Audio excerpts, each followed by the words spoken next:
নমস্কাৰ এলাইভিউজৰ ষ্টুডিঅ' মজিয়াত মই পূজা শইকীয়া এইখিনিতে আপোনালোকলৈ লৈ আহিছোঁ এটি গুৰুত্বপূৰ্ণ খবৰ আৰম্ভ হৈছে বিজেপিৰ নিৰ্বাচনী অভিযান ঘৰে ঘৰে গৈ আৰম্ভ কৰিছে বিজেপিয়ে জনসম্পৰ্ক অভিযান নগাঁও জিলাৰ দুটাকৈ গুৰুত্বপূৰ্ণ বিধানসভা সমষ্টি বঢ়মপুৰ আৰু চামগুৰিত যোৱাকালি কাৰ্বি আংলঙৰ দুই বিজেপি নেতা হৰেন সিং বে আৰু চুম ৰংহাঙে চলালে জনসম্পৰ্ক অভিযান ডিপু সংসদীয় সমষ্টিৰ সাংসদ হৰেন সিং বে জনসম্পৰ্ক অভিযান চলাই বঢ়মপুৰত তাৰ বিপৰীতে চামগুৰিত জনসম্পৰ্ক অভিযানত অংশগ্ৰহণ কৰে বিধায়ক চুম ৰংহাঙে জানিব পৰা মতে বঢ়মপুৰত এইবাৰ বিজেপিৰ প্ৰতি জনসমৰ্থন অধিক পঞ্চায়ত নিৰ্বাচনত বঢ়মপুৰ সমষ্টিত অভূতপূৰ্ব উত্থান হৈছিল বিজেপিৰ সেয়ে এইবাৰ বিজেপিয়ে সমষ্টিটো মিত্ৰজোঁট অগপক নিদি নিজাববীয়াকৈ নিৰ্বাচনত অৱতীৰ্ণ হোৱাৰ পোষকতা কৰি ক'লে সাংসদ হৰেন সিং বেয়ে আনহাতে এইবাৰ চামগুৰি সমষ্টিত বিজেপিৰ জয়লাভৰ সম্ভাৱনা অধিক আৰু চামগুৰিত স্থানীয় নেতাক প্ৰাৰ্থিত্ব দিব লাগে বুলি মত প্ৰকাশ কৰে বিজেপি নেতা চুম ৰংহাঙে হয় ভাৰতীয় জনতা পাৰ্টিৰ আমাৰ যেটো সাহসীয় দলৰ চৰকাৰ এতিয়া 5 বছৰ সম্পূৰ্ণ হ'বলৈ আৰু মাজত মাত্ৰ 10-11 মাহ আছে এই 10-11 মাহৰ পিছতে পুনৰ বিধানসভা নিৰ্বাচন দুটো আৰম্ভ হ'ব সেইকাৰণে সাহসীয় ভাৰতীয় জনতা পাৰ্টিৰ দল হিচাপে এইটো এটা নিৰ্বাচনী কুচকাৱাজ বুলিয়ে ক'ব পাৰি কিয়নো সন্মুখত আমাৰ বিধানসভা নিৰ্বাচন আছে গতিকে আমাৰ দলৰ হৈ আমি ভাৰতীয় জনতা পাৰ্টিৰ দলৰ হৈ আমি সাংগঠনিক দিশত মজবুত কৰি তুলিবৰ কাৰণে এইটো এটা পদক্ষেপ গ্ৰহণ কৰা হৈছে আঁচনি হিচাপে কাৰ্যসূচী আমি লৈছোঁ আঁচনিৰ লগতে আমি প্ৰধানমন্ত্ৰী নৰেন্দ্ৰ মোদী দেৱৰ চৰকাৰ দ্বিতীয়টো কাৰ্যকালৰ প্ৰথম বৰ্ষপূৰ্তি অনুষ্ঠানৰ লগত সংগতি ৰাখিছোঁ আৰু লগতে অসম চৰকাৰ মাননীয় মুখ্যমন্ত্ৰী সৰ্বানন্দ সোণোৱাল দেৱৰ চতুৰ্থ বৰ্ষপূৰ্তি অনুষ্ঠানৰ লগত দ্বৈতভাৱে একেলগে সন্মুখত ৰাখি আমি আমাৰ ভাৰতীয় জনতা পাৰ্টিৰ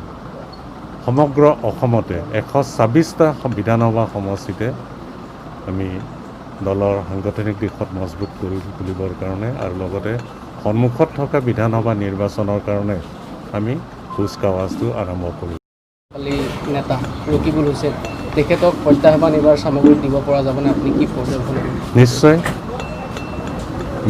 প্ৰত্যাহ্বান নহয় আমি ইয়াৰ পৰা জিকাৰ আশাৰে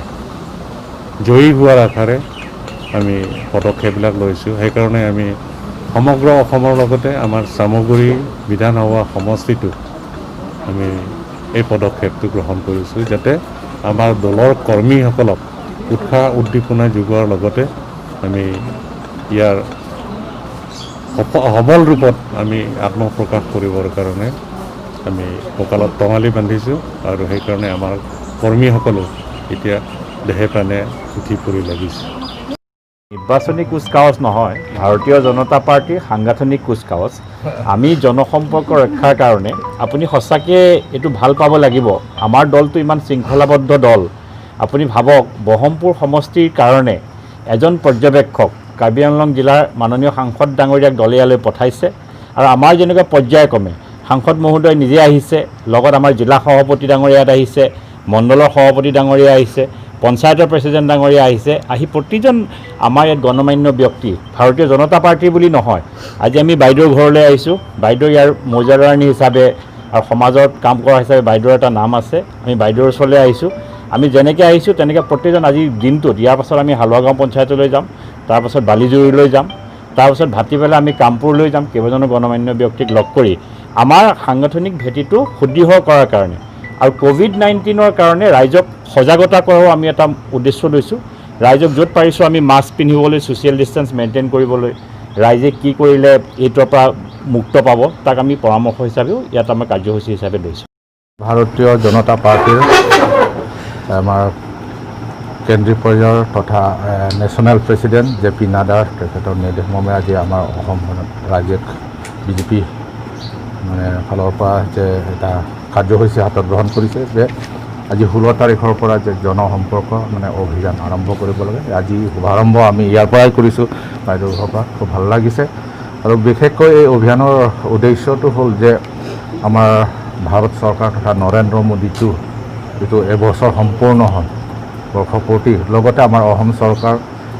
আণ্ডাৰ দ্য মানে CM-চিফ অফ সৰ্বানন্দ সোণোৱাল 4 বছৰ যিটো পূৰ্তি হ'ল, গতিকে এই 4 বছৰ আৰু কেন্দ্ৰীয় চৰকাৰৰ মানে এই বছৰ যিটো এই সময়ছোৱাত যে চৰকাৰে ৰাইজৰ হিতৰ কাৰণে কি কি আঁচনি গ্ৰহণ কৰিছে আৰু বহুতো গুৰুত্বপূৰ্ণ আৰু ঐতিহাসিক কিছুমান পদক্ষেপ লৈছে আমাৰ নৰেন্দ্ৰ মোদী চৰকাৰ তথা আমাৰ অসম চৰকাৰৰ। গতিকে এই সকলোবোৰ বিষয় যাতে আমি ৰাইজৰ লগত ডাইৰেক্ট সম্পৰ্ক ৰাখি যে ৰাইজক যাতে আমি বুজাব পাৰোঁ বা ৰাইজে এই সকলোবোৰ বিষয় যাতে তেওঁলোকে জ্ঞাত হয়, সেইটো উদ্দেশ্য লৈ পেলাই আজি আমি আৰম্ভ কৰিছোঁ। গতিকে ভাল লাগিছে, বিশেষকৈ এই যে শ্বহীদৰ পূণ্যভূমি বঢ়মপুৰত মোৰ কাৰণে যিটো দলৰ ফালৰ পৰা দায়িত্ব দিছে, এই দায়িত্বটো মই পালন কৰিছোঁ। আজিৰ তাৰিখত আপুনি যি হিংসা নীতিত বৰ্তি আছে তেওঁলোকলৈ কি মেছেজ দিব? নহয়, আচলতে যে হিংসা নীতি বুলি নহয়, যে হাতত বন্দুক তুলি লৈছে বুলিতো হিংসা বুলি ক'ব নোৱাৰে। আমাৰ দেশখন বচাবলৈ, দেশখন সুৰক্ষিত কৰিবলৈ হ'লে আৰ্মীৰ হাতত আৰ্মছ আছে, পুলিচৰ হাতত আৰ্মছ আছে, নহয় জানো? ঠিক তেনেকৈ যে দেশ স্বাধীন কৰিবৰ কাৰণে আমাৰ সুভাষ চন্দ্ৰ বোস যে আজাদ হিন্দ ফৌজ গঠন কৰি পেলাই যে ভাৰত স্বাধীন কৰিবৰ কাৰণে যে সংগ্ৰাম কৰিছিল, ঠিক তেনেকৈ আমাৰ কাৰ্বি আংলং স্বাৰ্থৰ কাৰণে আমাৰ কিছুমান যুৱকে হয়তো এই সশস্ত্ৰ সংগ্ৰাম পথটো বাছি লৈছে। গতিকে মই ভাবোঁ, কিন্তু আজিৰ দিনত যিহেতু আমাৰ বিজেপি চৰকাৰ, নৰেন্দ্ৰ মোদী চৰকাৰ যে জনসাধাৰণৰ কাৰণে এটাৰ পিছত এটা যিবোৰ আঁচনি যে লৈছে, মানে উন্নয়নমূলক কামবোৰ যে দ্ৰুত গতিত হৈছে, গতিকে আজিৰ এই পৰিপ্ৰেক্ষিতত মই এইটো ক'ব বিচাৰিছোঁ, যিসকলে হিংসা মানে আশ্ৰয় লৈ আজিও সংগ্ৰাম কৰিছে তেওঁলোকক মই আহ্বান কৰিছোঁ, মোৰ আৰ্নেষ্ট এপিল, আপোনালোকে মেইন ষ্ট্ৰীমত আহি যাতে ৰাইজৰ হিতৰ কাৰণে, সমাজৰ হিতৰ কাৰণে কাম কৰিবলৈ ওলাই আহক।